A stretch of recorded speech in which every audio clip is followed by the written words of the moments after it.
Welcome to Mysteries to Die For and this toe tag. I am TG Wolff, and I'm here with Jack, my piano player and producer, and some really groovy music today. This is normally a podcast where we combine storytelling with original music to put you at the heart of murder, mystery, and mayhem. Today is a bonus episode we call a toe tag. It's a first chapter from a fresh release in the mystery, crime, and thriller genre. Today's featured release is The Perfect Brother by Patchell. All right, we're going to jump right in to Chapter 1. 172 days until graduation, and then she'd get a real job. One that didn't start so damned early. Even God wasn't up yet, Mallory Riggins thought as she eased out of the apartment, locking the door behind her. The wind hissed through the towering pines, sending a damp chill racing through her. Deep shadows fell across the lawn, and, not for the first time, she wished the security light mounted to the edge of the house still worked. It was spooky out here alone. Normally, she parked her car in the garage, one of the few luxuries the small apartment carved out of a sprawling duplex offered, but the landlord's son had arrived home last night for an unexpected visit and had parked in her spot, which meant she had to park her rust bucket on the side of the road. The sound of the closing door triggered the landlord's dog.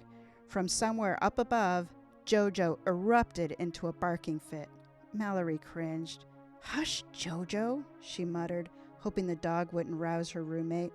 Shelby was already annoyed that after 2 years, the dog still greeted him as if they were armed intruders. The barking dog had jarred her awake last night, too. Mallory hadn't bothered to see what was causing all the racket. Between her heavy class load, last night's study session, and her new boyfriend, all she needed was to get as much sleep as she could. As much as she would have preferred calling in sick and getting some extra rest, the meager funds in her bank account were already dangerously low, and somehow she still had to make it through the end of the school year. All she had to do was find a job that paid more than minimum wage to cover the rent, utilities, and still have enough money left over to buy food. In a city as expensive as Vancouver, how hard could that be? Mallory scrambled up the steep hill toward the roadside, her feet sliding in the wet earth. It had stormed overnight. Pine cones and down branches lay scattered across the narrow road, shaken free from the fierce wind. By the time she reached her car, Mallory was shivering, and her day, which already wasn't winning any awards, got a whole lot worse. Pebbles of glass crunched beneath her feet. She stared at her car in dismay. The driver's side window was shattered. The universe had definitely sent her a message. If she had an ounce of common sense, she'd crawl back beneath the covers and just start over. But that wasn't an option. With a broken window to fix, she needed the money from her job even more. Sheathing her hand with the sleeve of her coat, she swept the chunks of glass from the seat and climbed inside her car. Rain had blown in through the broken window. The wet seat soaked through Mallory's jeans. She groaned. She cranked the key and the sputtering engine coughed to life. Lights from the neighboring houses flickered on. The sleepy residential neighborhood was just beginning to stir to life as Mallory drove off. The daily grind, with its brick walls, metal stools, and wooden tables, had a homey feel. The earthy scent of freshly roasted beans welcomed her as she pushed through the doors. For the next 3 hours, this place would be the first stop for every caffeine junkie in a 5-mile radius starting out their morning commute. No sooner had she entered the shop when she locked gazes with her boss. There was no denying the fact that she was late. Rather than belabor the point, Mallory muttered an apology, strapped on her apron, and went to work. Nothing about the morning had gone smoothly so far, so it should have come as no surprise when Mallory fumbled a hot cup of tea. It struck the edge of the countertop, spun around in a cartwheel, and sent a plume of hot water flying. Mallory jumped back, avoiding the worst of the spill, but a few stray drops scalded her forearm. She breathed in a painful hiss and grabbed a rag. Meanwhile, the line tripled in size. Ignoring the painful burn, she pinned a frozen smile and greeted the next customer, Mr. Quad Grande Brave. He was cute with dark hair and kind eyes. "The usual?" she asked. "You always remember," he said with a grin. "Toss in an extra shot this morning, please. God knows I can use it." Puffy bags shadowed his dark eyes, and Mallory noticed that the poor guy looked as tired as she felt. "A Quad Grande Brave with an extra shot of love for Tim," she called to her boss, Jen, who was working the machines. "That'll be $4.10. Uncapping a sharp Blackie marker, Mallory jotted the drink order and winced at the sting of the red welt forming on her arm. "Are you okay?" Tim asked, gesturing toward the angry bird. "You should really get that under some cold water." If she wasn't so damn busy, she would do just that. But with the lineup curving out the door, she didn't have the time. "'Tis but a flesh wound," Mallory quipped, making light of the pain. "Kind of early for Monty Python, don't you think?" Mallory grinned in surprise at his quick pickup on the line.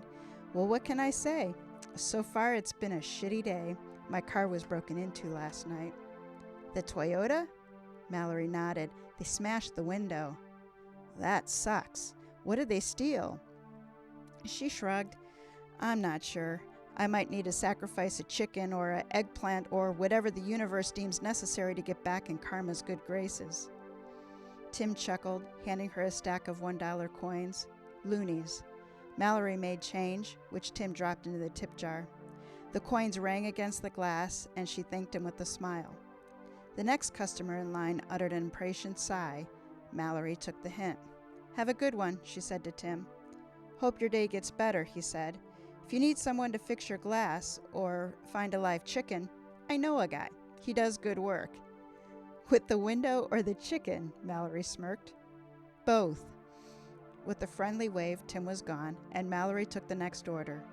Dozens of customers later, when the line finally began to subside, something he'd said stuck inside Mallory's mind. "Wait, how does he know I drive a Toyota?" She muttered the question under her breath. Both Tim and his drink were long gone. "Who?" Jen asked.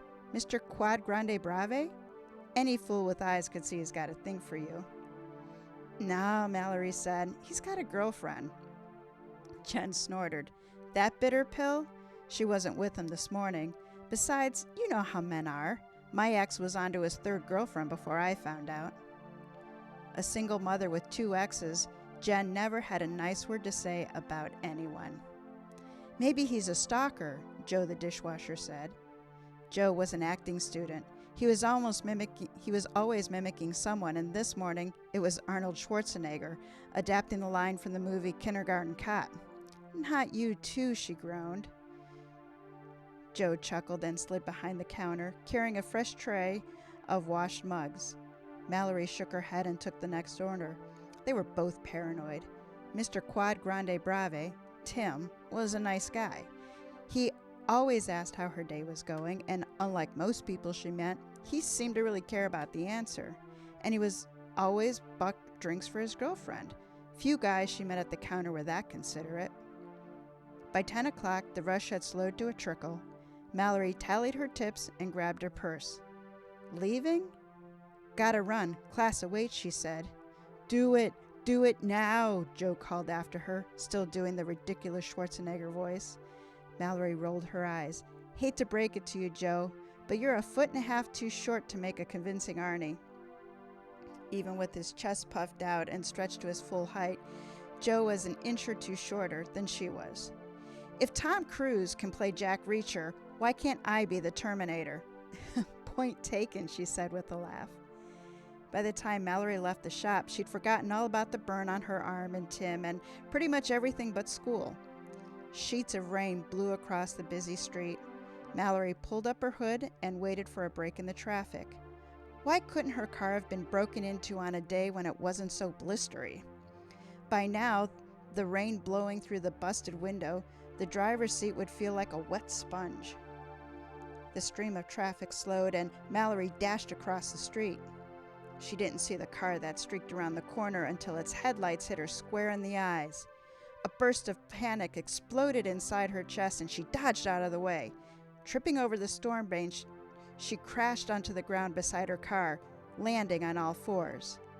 And that was when Mallory's phone broke.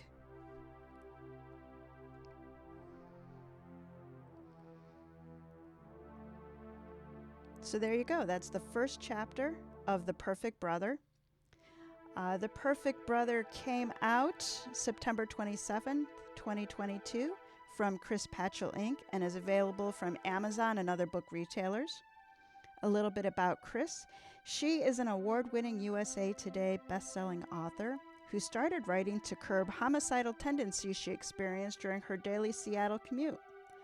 Over the years, she has written numerous popular books and series, including bestsellers Deadly Lies, In the Dark, and her most recent collection of small-town crime novellas, the Lacey James series.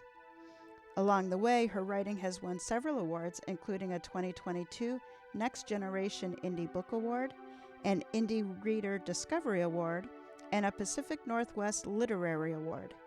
Connect with Chris through her newsletter to learn about her latest works and author happenings. Sign up on her website at www.chrispatchell, that's PATCHELL.com. The link is in the show notes. From September 26th through October 21, 2022, The Perfect Brother is on tours with Partner in Crime.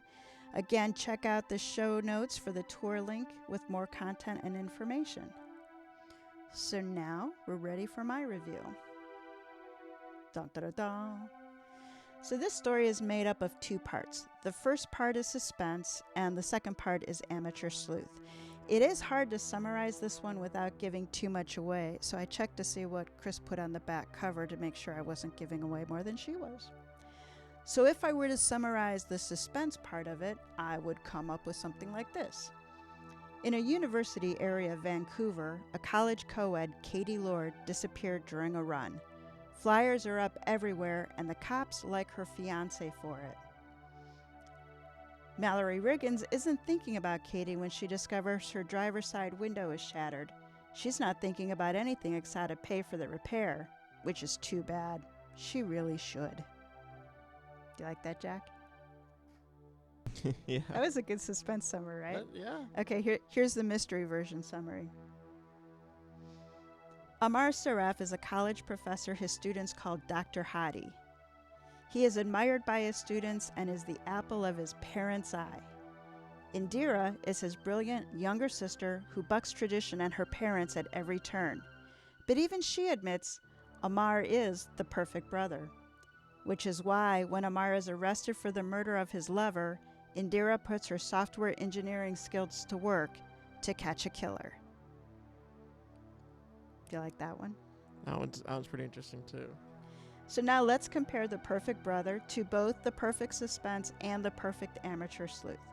So the strengths of the story, when you look at the first half of the book, the elements of suspense really is driven by seeing snippets of character lives. The normal, the uncomfortable, the imperfect, but not really knowing how they all fit together. Ms. Patchell does an excellent job of ensuring you bite your fingernails. Now, once the victim is dead and the perfect brother arrested, again, not a spoiler because it's on the back cover, the story is taken over by Indira Saraf, a very talented software engineer who has crazy mad IT skills. So while the first half of the story evolves sort of on its own, Indira, she really drives the second half. She is the catalyst that moves her brother's case forward, and she pushes it in unexpected directions. The characters are really well done. Definitely Indira is the hero of the story. She's not only easy to like, she's very easy to respect. Like any good detective, she has her supporting cast, each of whom plays a critical role in the outcome. I have to admit that I haven't read many other stories or any other stories that are set in Indian Canadian culture, so it makes this a nice departure from the usual. The role of family and the pressures on both males and females added to the complexity of the story in a way that was natural and complementary. The story is cleanly written with really no typos or other distractions. So where did I feel it fell short of ideal? Looking front to back, this is an excellent suspense turned mystery. I really did enjoy reading this one. Looking back to front, as everybody knows I love to do, there are questions about the, quote, bad guy's motivations, and some actions aren't fully explained. The story doesn't give us the killer's confession at the end, that Scooby-Doo wrap-up, to allow us to see for ourselves when things were done and why things were done.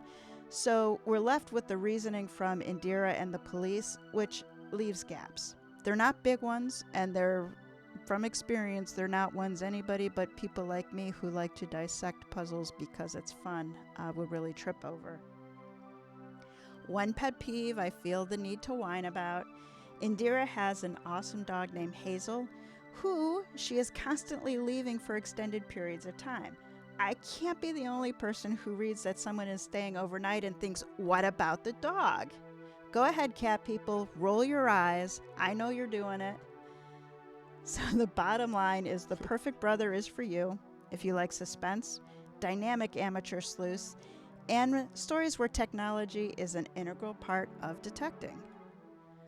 So that is The Perfect Brother. Pick it up and read it, and then drop a review for Chris. Those really do mean a lot to authors. All right, Jack, the floor is yours. Why, thank you.